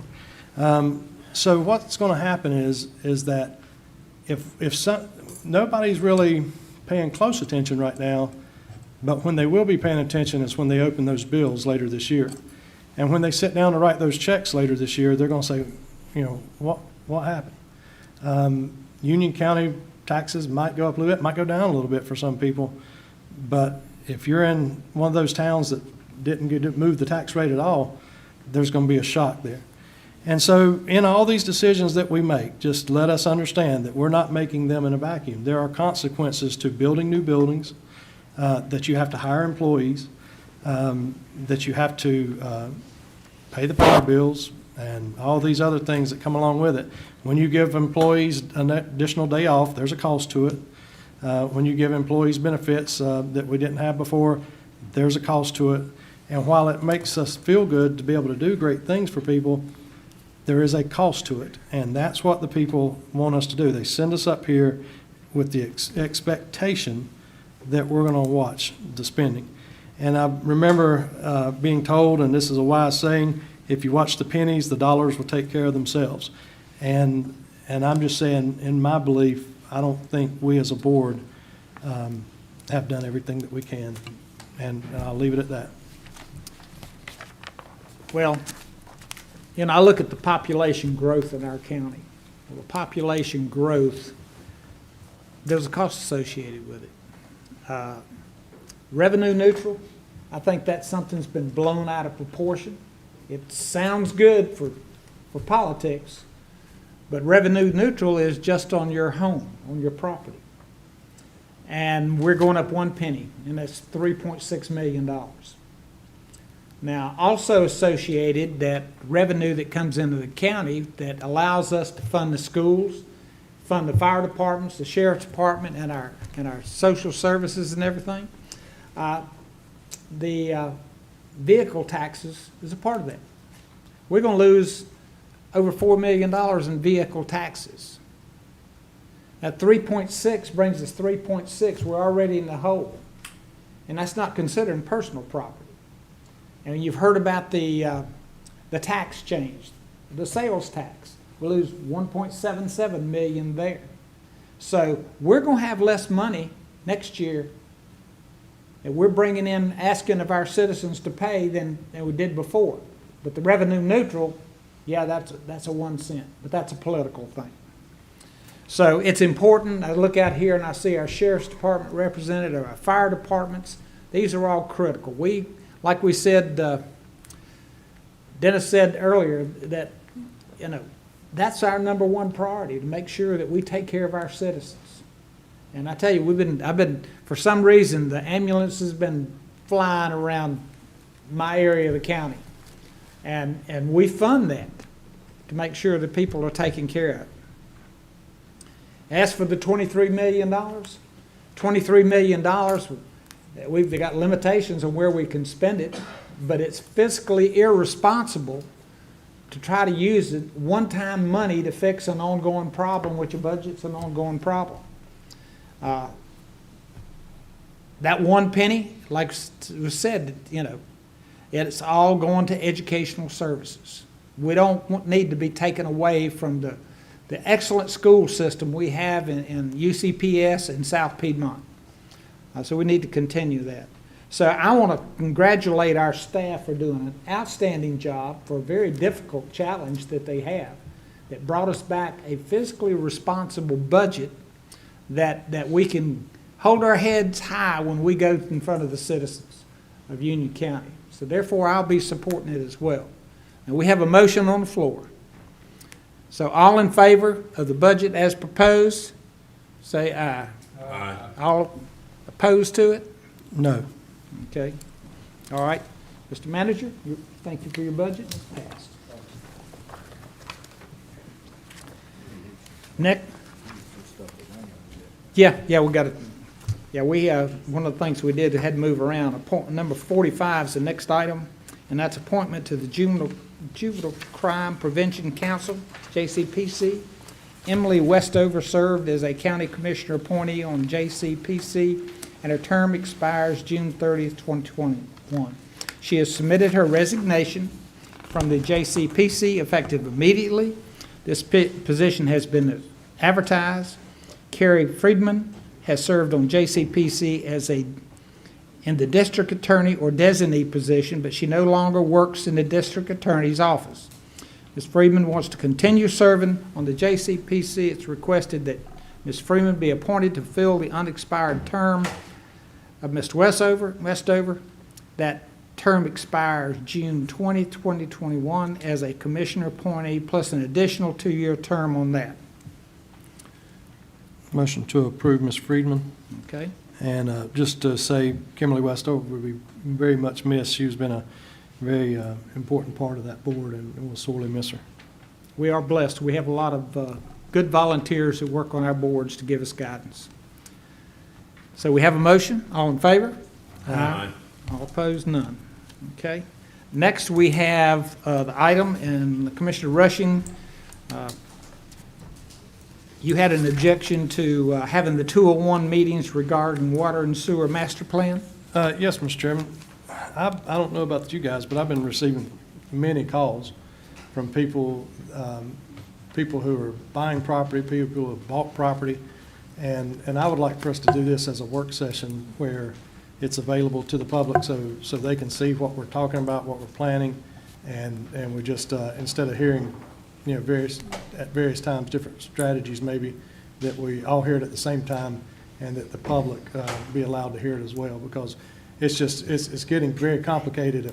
If I tell somebody something and another commissioner misunderstands it or has another opinion on it, we probably need to be very clear, because there's multiple millions of dollars in decisions being made off of what we're discussing. Mr. Manager, these 201s are information for us to have a better understanding and have a dialogue. It doesn't preclude doing a presentation on the master plan that the public gets to hear. Is that? It would not preclude that. So, I mean, the meetings. These meetings are, you have a consultant, Brown and Caldwell, who's doing your water sewer master plan. They have been meeting with local officials, town councils, and the like, all over the county, getting input into the water sewer master plan. I think if anybody can appreciate the importance of the water sewer master plan, it's this board right here, and what goes into that. It simply, these meetings were to have a informal dialogue with the different board members, gain insight into the things that are important to you specifically. Certainly, we can have that as a group discussion. Brian, I don't believe that there's anything to preclude us from having a group discussion. When, in light of that, coupled with the short line water extension that looks like it needs to have a work session, I would suggest we maybe tackle both issues at the same time at the same work session. I was just looking at the calendar, and I don't know how soon the board would like to move forward with this, but you know, looks like we have plenty of time on the calendar between now and next week, so it'd be the pleasure of the board. Okay. I'd like to see, if we're going to have to meet on one item, we might as well meet on both of them and just discuss it all at the same time. It would be just as productive. I agree. I find the 201s, you know, we started doing that 201s, what, Jerry, six years ago, something like that? And what it does is it allows you more time and some one-on-one time with staff to make sure we understand, so we can ask intelligent questions when it comes to making a decision. You know, I don't see the benefit of it. I'm not going to oppose it, because it may mean that we have to have 2 meetings on it.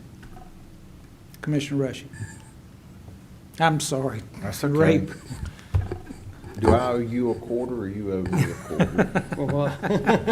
Call me Commissioner Rushing.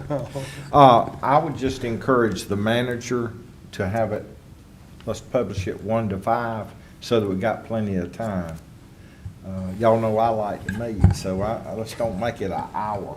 Let's make it where we got plenty of time to finish it. We can certainly do that, Mr. And Ray. we can finish it in an hour, but let's give ourselves enough time, because I know how bad you are to say we need to wrap this up, because I got another meeting. And again, you know, just this, the importance of this, and like I said, the number of phone calls that I'm getting, You know, people are desperate for information, Yeah. and rather than getting it filtered through after a 2-on-1, just let them get it straight up. And I appreciate the support on that, Mr. Bennett. On this issue, I agree, but I think we need to continue doing the 2-on-1. It's very valuable for sharing information with, I mean, I think staff will say that they gain information from us too, when we have those informal talks. It's clearly nothing to hide from the people. It's just to have us better prepared so we can represent the people. So, While we're here, is next Monday? I will not be in town. Okay, well, we'll just let the clerk work on Okay. the calendar between, you know, over the next 2 weeks and see what it looks like, but I think that especially with the short line water extension, sooner's better. We need some direction Agreed. in that regard. Thank Okay, you. we've Thank you, got Mr. Chairman. got a motion to have a formal work session instead of the 2-on-1s on this subject. I thought we was gonna have a vote. Well, formal work session should suffice, shouldn't it? Yes, sir. All in favor? Aye. Okay. Next, we have a closed session. We have another item. Do we? Oh, the item, yes, what was item 45? The budget amendment. Oh, 35, I'm sorry, I think. Stonia. Budget amendment. It's budget amendment 55. 35, it's, Okay. This was something that we had talked about earlier, but I'm ready to vote on. If you want to approve the budget amendment, I'll make the motion to approve the budget amendment. And this was an item that you said you're going to cover in closed session. I was mistaken on what we were talking about. So motion to approve. okay. Any further discussion? All in favor? Aye. Okay. Now we'll start with the manager's comments, and after our comments, we'll go into closed session. Thank you, Mr. Chairman. Couple of, well, an update for the board. You all are aware that there's a joint work group between the City of Monroe and Union County regarding water utility. And we have been working to schedule that meeting. Looks like we're going to be able to have that next week. The City of Monroe is assigned their representatives from their town council or city council, and they are anxious to move forward with that meeting very, very soon. So we look forward to that. I just wanted to let all the rest of the board members know that is being scheduled and we're moving forward with that. The last thing I have is a word of thanks for all of the staff, the management team who put in countless hours on the budget, reviewing departmental budgets, going line by line, and going through all of the rationale and the logic behind the request, really filtering all of that through, you know, what the strategy is for moving this organization forward. Does it meet the strategy? Commissioner Simpson, does it fit into one of the focus areas that we need to be supporting, filtering all that information? I certainly appreciate all the time that they have spent on this. To the budget staff, thank you so much for the work that you've put in, and for the quick responses when information is needed and the telephone calls made and we needed it, you know, this morning rather than this afternoon, and you deliver. I really do appreciate that. To Beverly Lyles and her staff, thank you so much for all of the data and the information, keeping us straight with our accounts. I appreciate that. Amy McCaskill and the folks in Public Works that help feed the information up into the financial system. We appreciate all the work that you do. To our education partners that are here, I think we've got South Piedmont Community College and UCPS. Thank you so much for the process this year. It's been enjoyable, and I really look forward. You know, as we were talking the other day, we've done a lot of heavy lifting, but there's a lot of work left to do, and we look forward to that. And Michelle, thank you so much for coming this afternoon, and thank you for everything that you and Dr. Farr have done on your end with community college. We certainly appreciate that. Thank you, Mr. Chairman and board. Thank you for the advice, the direction, the deliberation, the interaction, the willingness to have open communication and dialogue about all of the things that are on your minds. It certainly helps in making better, more informed decisions on an operational level, and we certainly all appreciate that and appreciate the spirit in which you offer your comments and your recommendations. So with that, Mr. Chairman, I thank you very much. Thank you. Commissioner Simpson? No further comments. Commissioner Rushing? Thank you, Mr. Chairman. Just to clarify some things, and you know, the manager, we spoke the other day about the increasing values in Union County going up by percentages every month. So soon we may trigger an additional revow. And so maybe within the next 4 years, we will probably be seeing this again. So I think it's very clear that we understand revenue neutral is, again, not a political ideal. It's a formula provided by the state.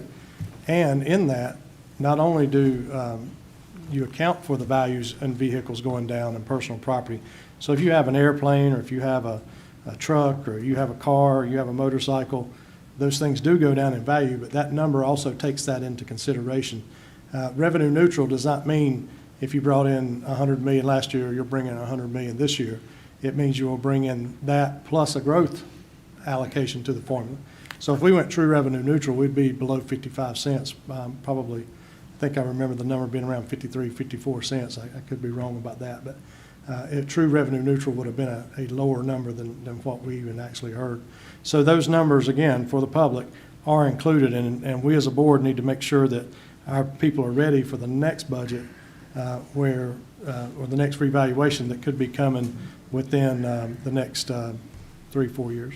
Thank you, Mr. Chairman. Commissioner Williams? Thank you, Mr. Chairman. I'd just like to offer a personal word of thanks to our county manager, Mark Watson, for helping me in bringing a county veterinarian to Union County, and for his experience, for his wisdom, and getting us to a point where the notion of a county vet is embraced, and now it's real. It's made manifest in this budget. And I just want to thank you, County Manager Mark Watson, for your help and your wisdom, and I couldn't be more pleased about this development.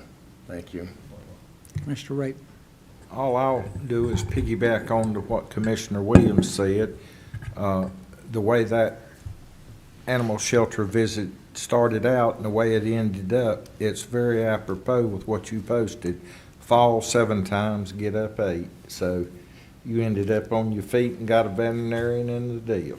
So that's all. All right, and I appreciate it. I have to respectfully disagree with Mr. Commissioner Rushing's assessment of the tax. I think our staff has been extremely prudent in keeping it as low as possible to ensure that we can continue to support the services that our citizens continue to expect from us. Manager Watson and your staff, I've had the opportunity to speak with several of the mayors recently. Matter of fact, we got a mayor pro tem who we're meeting first thing in the morning, and they all speak so highly of our manager. And one of the things when the manager came on board was develop a relationship with the municipality so we'd communicate and work together. I think you've accomplished that very well. and I do appreciate it, and I think this budget helps to just demonstrate that. So with that, we'll go to our closed session now. Thank you. We go to closed session? I move the board go into closed session for the following purposes. In accordance with GS 143-318-11, to consult with an attorney in order to preserve the attorney-client privilege. In accordance with GS 143-318-11A4, to discuss matters relating to the location or expansion of industries or other business, including agreement on a tentative list of economic development incentives. And in accordance with GS 143-318A, to establish or instruct the public body, staff, or negotiating agents concerning the position to be taken on behalf of the public body in negotiating the price or other material terms of a contract for proposed contract for acquisition of real property. All in favor? Aye. There's a lot going on today.